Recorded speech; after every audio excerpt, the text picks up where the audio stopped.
इस टॉपिक में हम SR flip flop positive level triggered के बारे में पढ़ेंगे। नंबर फर्स्ट देखते हैं लॉजिक सर्किट।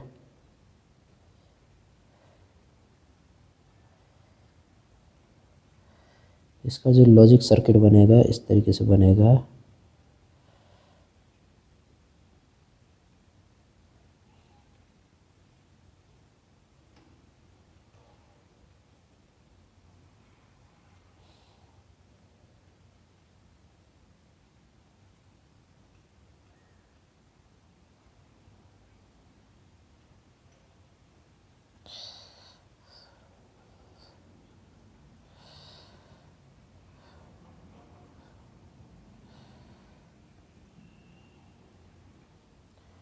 यहाँ क्वेन होगा, यहाँ क्वेन बार होगा। ये दोनों जो है एक दूसरे के कॉम्प्लीमेंट होंगे। अगर किसी कंडीशन में अगर ये क्वेन और क्वेन बार अगर सेम होते हैं तो वो इनवैलिड कंडीशन होगी। यहाँ क्लॉक होगा जिसको CLK से प्रदर्शित किया गया है, यहाँ S, यहाँ R होगा। जो पॉजिटिव लेवल ट्रिगर्ड जो फ्लिप फ्लॉप होगा उसमें ये सिंपल लाइन जो है इससे कनेक्ट करना है। अब positive level triggered flip flop का ट्रुथ टेबल देखते हैं।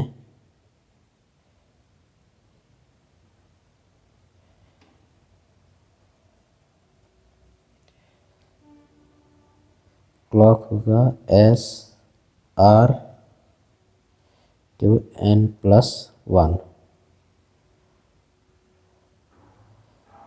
इस ट्रुथ टेबल को याद कर लेना है आप लोगों को।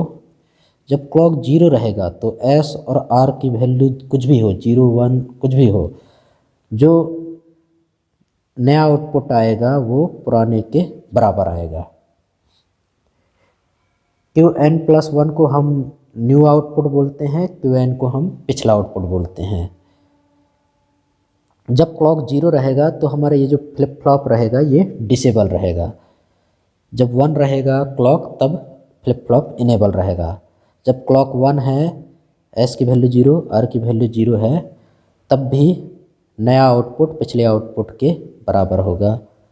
जब क्लॉक 1 है, S की वैल्यू 0 है, R की वैल्यू 1 है, तब नया आउटपुट 0 होगा, भले पिछला वैल्यू कुछ भी हो जाए। अगर क्लॉक 1 है, S 0 है, R 1 है, तो पिछला आउटपुट कुछ भी हो जाए हमेशा आउटपुट 0 आएगा।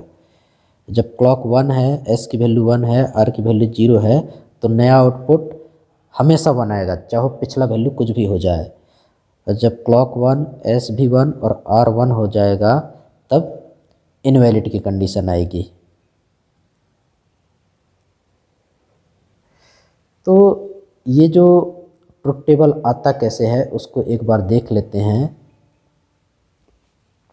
सबसे पहले ये वाला इनपुट को लेंगे, 0, S की वैल्यू कुछ भी हो जाए, R की वैल्यू कुछ भी हो जाए, तो 1 0 को X से 1 0 को X से प्रदर्शित किया गया है।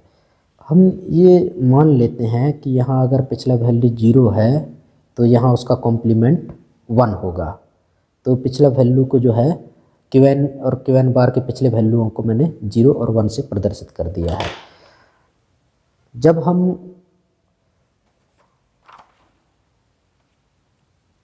क्लॉक को 0 रखते हैं और S और R की वैल्यू जो है डोंट केयर देते हैं, 1 या 0 कुछ भी, तब देखते हैं आउटपुट क्या आता है। तो क्लॉक को मैं यहाँ 0 कर रहा हूँ, S की वैल्यू कुछ भी हो सकता है 1 0, R की वैल्यू भी 1 0 हो सकती है। तो जब NAND गेट का एक भी इनपुट अगर 0 होता है आउटपुट हमेशा 1 आता है। यहाँ देख लो इस चीज़ को, अगर एक भी इनपुट 0 है और दूसरे इनपुटों के बारे में पता नहीं है फिर भी आउटपुट बराबर 1 लिख देते हैं। अगर NAND गेट का एक भी इनपुट 1 है, अगर दूसरे इनपुटों के बारे में पता नहीं है तो आउटपुट हम डायरेक्टली नहीं लिख सकते। आउटपुट प्राप्त करने के लिए NAND गेट के सभी इनपुटों को हमको चेक करना पड़ेगा कि इनपुट में है क्या। तो अगर यहाँ ये 0 जो है एक यहाँ से कनेक्ट है, एक यहाँ से कनेक्ट है, तो यहाँ आउटपुट क्या होगा, NAND गेट का एक भी इनपुट अगर 0 हो तो आउटपुट 1 होता है। तो ये 0 यहाँ से भी कनेक्ट है तो यहाँ 1 आ गया, ये 0 यहाँ से भी कनेक्ट है तो यहाँ 1 आ गया। तो ये 0 यहाँ आएगा तो ये जीरो यहाँ इनपुट रहेगा तो जीरो का यहाँ 1 हो जाएगा, क्योंकि हम जानते हैं कि नैंड गेट का एक भी इनपुट अगर जीरो हुआ तो आउटपुट 1 हो जाता है। ये जीरो है, ये यहाँ से कनेक्ट है तो आउटपुट 1 प्राप्त हुआ। ये 1 यहाँ आएगा, तो जब नैंड गेट के दोनों इनपुट जब 1 हो जाएंगे तो आउटपुट 0 प्राप्त होगा। इसका मतलब ये है कि जब क्लॉक 0 हो जाता है, इनपुट R और S कुछ भी हो जाए, तो नया वैल्यू जो है पिछले वैल्यू के बराबर प्राप्त होता है। तो इसलिए जो है हम जो नया वैल्यू है आउटपुट का Qn+1, इसकी वैल्यू पुरानी वैल्यू Qn के बराबर हो जाता है। कब? जब क्लॉक 0 होता है और R और S जो है कुछ भी हो जाए, तब नया वैल्यू पुराने के बराबर हो जाता है। अब इसी कंडीशन को फिर से चेक करते हैं। हम यहाँ मान लेते हैं कि ऊपर 1 है तो उसका कॉम्प्लीमेंट 0 नीचे है। क्लॉक 0, S में 1 या 0 कुछ भी हो सकता है, R में 1 या 0 कुछ भी हो सकता है। 1 या 0 को जो है X से प्रदर्शित किया गया है। तो 0 है तो इस वाले नैंड गेट के लिए इनपुट 0, एक इनपुट 0 तो यहाँ आउटपुट 1। इस वाले नैंड गेट के लिए एक इनपुट 0 तो आउटपुट यहाँ 1 प्राप्त हुआ। अब ये वाला 0 यहाँ जाएगा तो नैंड गेट का एक भी इनपुट 0 होता है तो आउटपुट 1 प्राप्त होता है। ये 1 यहाँ आएगा तो नैंड गेट के इनपुट में अगर 1 1 है तो आउटपुट 0 प्राप्त होता है। यहाँ भी हम देख सकते हैं कि यहाँ से लेकर के यहाँ तक जो इनपुट है उसमें एक न एक 0 है तो आउटपुट हमेशा 1 प्राप्त हुआ है। जब नैंड गेट के दोनों इनपुट 1 है तभी आउटपुट 0 प्राप्त हुआ है। तो इस कंडीशन से हम ये समझ सकते हैं कि अगर क्लॉक 0 है तो नया आउटपुट पिछले आउटपुट के बराबर ही होगा। अब दूसरे इनपुट कंडीशन को देखते हैं। जब क्लॉक 1 हो, S और R की वैल्यू 0 हो, तब भी नया आउटपुट पुराने आउटपुट के बराबर होगा। इसको देखते हैं। हम यहाँ पहले से मान लेते हैं कि ऊपर Qn की वैल्यू 1 है और नीचे Qn बार की वैल्यू 0 है। तो हम देखते हैं अगर क्लॉक की वैल्यू 1 है, S की वैल्यू 0 और R की वैल्यू भी 0 है, तो नैंड गेट के एक भी इनपुट 0 होता है तो आउटपुट 1 होता है। नैंड गेट के एक भी इनपुट 0 होता है तो आउटपुट 1 होता है। तो इसमें देखते हैं कि ये 0 यहाँ जाएगा तो 0, नैंड गेट के एक भी इनपुट अगर 0 हुआ तो आउटपुट 1 प्राप्त होता है। ये 1 यहाँ आएगा तो नैंड गेट के दोनों इनपुटों में 1 1 है तो आउटपुट 0 प्राप्त होगा। इसी प्रकार से हम इसी इनपुट कंडीशन को दूसरे सर्किट में देखते हैं। हम सेम इनपुट लिख लेते हैं। क्लॉक 1 है, S0 R0, ऊपर 0 मान लेते हैं और नीचे 1 मान लेते हैं। इसमें देखते हैं क्या होता है। नैंड गेट के एक भी इनपुट अगर 0 हुआ तो आउटपुट 1 ले लेते हैं। यहाँ भी एक इनपुट ये 0 है तो आउटपुट ये 1 ले लेते हैं। ये वाला 0 यहाँ आएगा तो हम एक चीज़ ध्यान देते हैं कि नैंड गेट का एक भी इनपुट 0 हुआ तो आउटपुट 1 प्राप्त होता है। ये 1 यहाँ आएगा तो नैंड गेट के दोनों इनपुट अगर 1 है तो आउटपुट 0 प्राप्त होता है। तो इस कंडीशन में भी जब इनपुट S0 R0 और क्लॉक 1 है, S0 R0 और क्लॉक 1 है, इस वाले इनपुट कॉम्बिनेशन में भी जो नया आउटपुट है पिछले आउटपुट के बराबर प्राप्त होता है।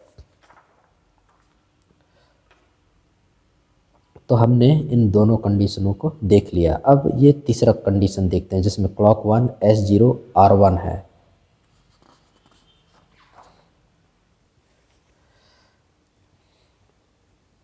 क्लॉक 1 है,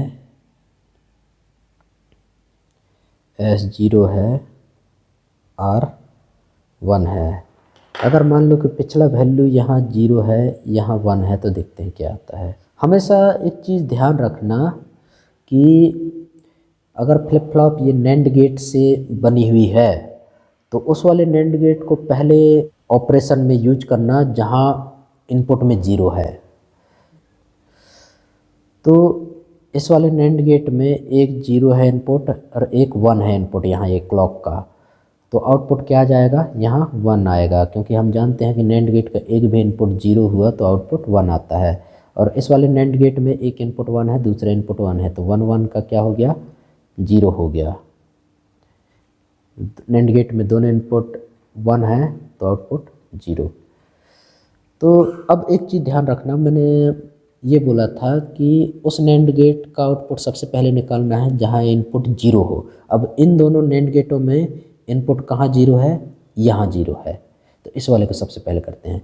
तो एक भी इनपुट 0 है तो आउटपुट क्या आएगा, 1 आएगा। वैसे ये वाला आउटपुट का 0 भी यहाँ आ रहा है, तो ये दोनों 0 हैं, तो ये 0 है तो यहाँ क्या आ जाएगा, 1 आ जाएगा। और ये 1 जब यहाँ जाएगा तो 2 1 हो जाएंगे, तो 1 1 का क्या हो जाएगा, 0 हो जाएगा। तो देखते हैं कि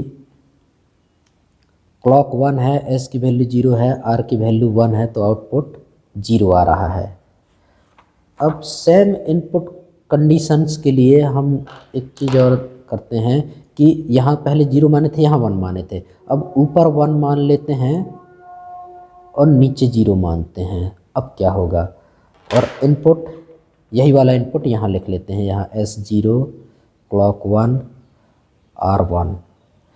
अब मैं बोला हूँ कि उस नैंड गेट का आउटपुट पहले निकालना है जहाँ इनपुट में 0 होती है, यहाँ 0 है और यहाँ 1 है, तो आउटपुट 1 हो जाएगा, क्योंकि नैंड गेट का एक भी इनपुट 0 हुआ तो आउटपुट 1 होता है। अब इसका आउटपुट निकालते हैं, जब 1 1 2 1 है तो आउटपुट 0 होगा, 2 1 है तो आउटपुट 0 होगा। जब नैंड गेट के सभी इनपुट 1 होते हैं तभी आउटपुट 0 होती है। अब मैं इस 0 को थोड़ी देर के लिए छुपा लेता हूँ। और एक चीज़ ध्यान रखना कि जब तक ये 0 है, क्योंकि ये 0 जो है यहाँ से कनेक्ट है, यहाँ से कनेक्ट है, तो ये 0 जो है इस वाले नैंड गेट के लिए इनपुट का काम करेगा। और जब तक यहाँ ये 0 है, यहाँ से आके इनपुट में जाके इसको 1 हमेशा बनाए रखेगा। मतलब ये है कि जब तक ये 0 रहेगा ये तब तक ये 1 रहेगा, और यहाँ की वैल्यू तभी चेंज होगी जब ये 0 यहाँ से हटा दिया जाएगा। तो यहाँ का आउटपुट यहाँ 0 आया है, मतलब इस वाले नैंड गेट के लिए एक इनपुट 0 आया है। जब ये 0 इनपुट में आता है तो हम एक चीज़ ध्यान रखते हैं कि नैंड गेट का एक भी इनपुट अगर 0 हुआ तो आउटपुट 1 प्राप्त होता है। ये वाला 1 यहाँ आएगा, ये वाला 0 के कारण जो है ये 0 जो है 1 हो जाएगा। नैंड गेट का एक भी इनपुट अगर 0 हो तो आउटपुट 1 प्राप्त होता है। ये 1 हो गया, ये 1 यहाँ आएगा तो 1 1 का यहाँ 0 हो जाएगा। नैंड गेट के 2 इनपुट अगर 1 हो गया तो आउटपुट 0 हो गया। तो इस इनपुट कॉम्बिनेशन में 0, एस की वैल्यू 0, क्लॉक की वैल्यू 1 और आर की वैल्यू 1, एस की वैल्यू 0, क्लॉक की वैल्यू 1 और आर की वैल्यू 1, इन दोनों ही कंडीशनों में पिछला आउटपुट कुछ भी रहे, नया आउटपुट हमेशा 0 प्राप्त हो रहा है। देखो यहाँ 0 था फिर भी 0 प्राप्त हुआ, यहाँ 1 था फिर भी 0 प्राप्त हुआ। तो पिछली वैल्यू के ऊपर डिपेंड नहीं है। इस वाले इनपुट कॉम्बिनेशन में हमेशा आउटपुट 0 ही आ रहा है। अब हम इस वाले इनपुट कॉम्बिनेशन के बारे में देखते हैं जहाँ क्लॉक 1 S1 R0 है, तो आउटपुट 1 आ रहा है। हम पिछला वैल्यू लिख लेते हैं, यहाँ 0 मान लेते हैं, यहाँ 1 मान लेते हैं। जब S की वैल्यू 1 है, क्लॉक की वैल्यू 1 है और R की वैल्यू 0 है, तो मैं एक चीज़ बार बार बोल रहा हूँ कि उस नैंड गेट का आउटपुट सबसे पहले निकालना जहाँ इनपुट 0 है। तो ये वाला 0 है, यहाँ 1 है, तो नैंड गेट का एक भी इनपुट 0 होता है तो आउटपुट 1 प्राप्त होता है। अब इस वाले को करते हैं, नैंड गेट के सभी इनपुट 1 है तो आउटपुट यहाँ 0 होगा। अब एक चीज़ ध्यान रखना कि ये वाला 1 तब तक है जब तक यहाँ इनपुट में 0 है। इसको खास अभ्यास करना है। ये वाला वन तब तक है जब तक यहाँ, ये वाला वन तब तक है जब तक यहाँ इनपुट में जीरो है, और इनपुट में यहाँ जीरो तब तक है जब तक कि यहाँ जीरो है। लेकिन जब इस वाले नैंड गेट के एक इनपुट अगर जीरो हो गया है तो ये जीरो जो है रिप्लेस कर दिया जाएगा वन से, ये वाला वन आएगा यहाँ। जब दो वन हो जाएंगे तो आउटपुट जीरो हो जाएगा। सेम इनपुट कॉम्बिनेशंस के लिए दूसरा डायग्राम को चेक करते हैं। यहाँ हम वन मान लेते हैं, यहाँ उसका कॉम्प्लीमेंट जीरो मान लेते हैं, पिछला वैल्यू। एस की वैल्यू वन ले लेते हैं, क्लॉक की वैल्यू वन और आर की वैल्यू जीरो। तो यहाँ जीरो है, एक इनपुट जीरो है और यहाँ एक इनपुट वन है, तो यहाँ आउटपुट वन आएगा। और यहाँ का जो आउटपुट है नैंड गेट का, दोनों इनपुट वन है, तो यहाँ जीरो आ जाएगा। जब ये जीरो है, एक इनपुट जीरो है, तो यहाँ वन आ जाएगा। ये वाला वन यहाँ आएगा तो वन वन जीरो हो जाएगा। नैंड गेट के सभी इनपुट अगर वन होते हैं तो आउटपुट जीरो प्राप्त होता है। तो इसमें ध्यान रखना कि अगर क्लॉक की वैल्यू वन, एस की वैल्यू वन और आर की वैल्यू अगर जीरो होता है तो पिछला वैल्यू कुछ भी रहेगा, आउटपुट हमेशा वन ही आएगा। अब हम नेक्स्ट कंडीशन देखते हैं। एसआर फ्लिप फ्लॉप में जब ये क्लॉक वन, एस वन और आर वन हो जाता है तो इनवैलिड हो जाता है आउटपुट। अब हम वन वन वन कर देते हैं। इस वाले नैंड गेट के लिए सभी इनपुट वन है तो आउटपुट जीरो, इस वाले नैंड गेट के लिए सभी इनपुट वन है तो आउटपुट जीरो। और जब इस वाले नैंड गेट के लिए ये इनपुट जीरो है, इस वाले नैंड गेट के लिए ये इनपुट जीरो है, तो दोनों नैंड गेट का आउटपुट जो है वन वन आ जाएगा। थ्योरेटिकली Q1 और Q1 बार जो है एक दूसरे के कॉम्प्लीमेंट है, परंतु आउटपुट वन वन आया है इसलिए जो है इनवैलिड है, इसलिए यहाँ जो है इनवैलिड लिखा गया है। Positive level triggered SR flip flop का सिंबल जो है इस तरीके से बनाते हैं। ये ब्लॉक डायग्राम बनाए, एस आर Q1 का बार, यहाँ सिंपल क्लॉक लिख देते हैं।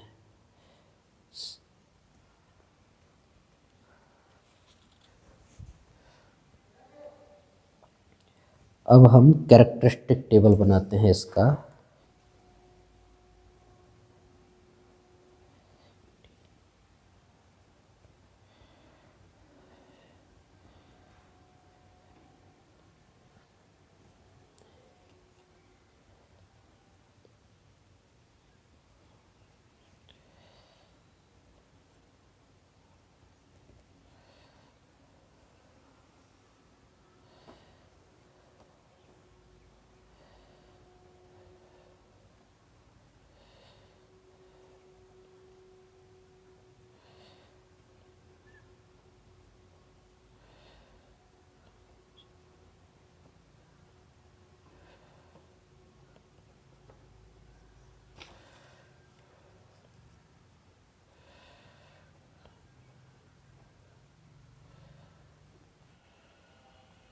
हम एक चीज़ ध्यान रखते हैं, जब एस की वैल्यू जीरो, आर की वैल्यू जीरो होती है तो नया वैल्यू Qn के बराबर होता है। जब एस की वैल्यू जीरो और आर की वैल्यू जीरो होती है, जब एस की वैल्यू जीरो और आर की वैल्यू जीरो होती है तो नया वैल्यू जो है Qn के बराबर होता है। तो S zero, R zero, Qn की वैल्यू यहाँ जीरो है तो यहाँ जीरो आ जाएगा। यहाँ एस की वैल्यू जीरो, आर की वैल्यू जीरो, Qn की वैल्यू वन है तो नया वैल्यू Qn वन के बराबर हो जाएगा। इसी प्रकार से यहाँ देखते हैं, जब एस की वैल्यू जीरो और आर की वैल्यू वन होती है तो हमेशा जो आउटपुट आता है वो जीरो ही होता है, चाहे पिछला वैल्यू कुछ भी रहे। जब क्लॉक वन, एस की वैल्यू जीरो, आर की वैल्यू वन होता है तो पिछला वैल्यू कुछ भी रहे, आउटपुट हमेशा जीरो ही आता है। जब एस की वैल्यू जीरो, आर की वैल्यू वन होता है, एस की वैल्यू जीरो, आर की वैल्यू वन होता है तो पिछला वैल्यू कुछ भी रहे, आउटपुट हमेशा जीरो ही आएगा। जब क्लॉक 1 रहे, एस की वैल्यू 1, आर की वैल्यू 0 रहे तो हमेशा आउटपुट जो है 1 आता है, भले पिछला वैल्यू कुछ भी रहे। एस की वैल्यू 1, आर की वैल्यू 0। जब एस की वैल्यू 1, आर की वैल्यू 0, एस की वैल्यू 1, आर की वैल्यू 0 रहता है तो हमेशा आउटपुट 1 आता है, भले पिछला वैल्यू कुछ भी हो। जब एस की वैल्यू 1, आर की वैल्यू 1, एस की वैल्यू 1, आर की वैल्यू 1 रहता है तब इनवैलिड होता है। जब एस की वैल्यू 1, आर की वैल्यू 1 रहता है और क्लॉक 1 रहता है तो आउटपुट इनवैलिड रहता है। तो यहाँ डोंट केयर लिख देते हैं। तो इस कैरेक्टरिस्टिक टेबल के हिसाब से एक कैरेक्टरिस्टिक इक्वेशन निकालते हैं।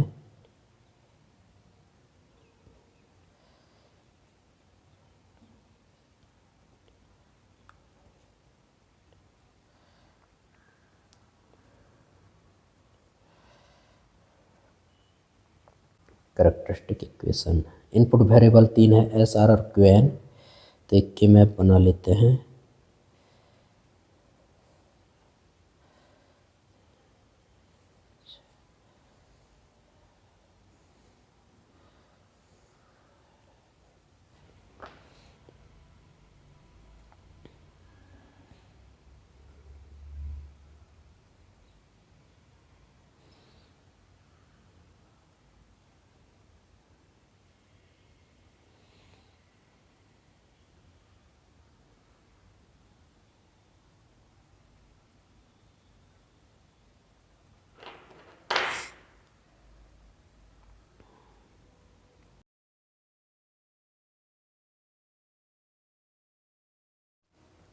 हम वन और डोंट केयर को जो है के मैप में प्रदर्शित कर लेते हैं।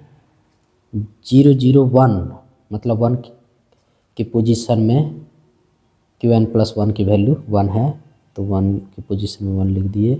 फिर यहाँ 1, 0, 0 मतलब 4 में क्यू एन प्लस 1 की वैल्यू 1 है तो 4 में 1 लिख दिए। 1, 0, 1 मतलब 5 में क्यू एन प्लस 1 की वैल्यू 1 है तो 5 में 1 लिख दिए। फिर 1, 1, 0 मतलब 6 में डोंट केयर है। 1, 1, 1 मतलब 7 में डोंट केयर है। तो बड़ा से बड़ा ग्रुप बनाते हैं। तो एक ग्रुप ये वाला हो गया 4 का और एक ये वाला ग्रुप हो गया 2 का। तो कॉमन निकाल लेते हैं तो क्यू एन प्लस 1 बराबर हो जाएगा। इस वाले बड़े ग्रुप के लिए रो साइड से देखें तो एस कॉमन है, कॉलम साइड से कुछ भी कॉमन नहीं होगा। और 1 और 5 के ग्रुप से रो साइड से कुछ भी कॉमन नहीं है, कॉलम साइड से देखें तो आर बार क्यू एन है।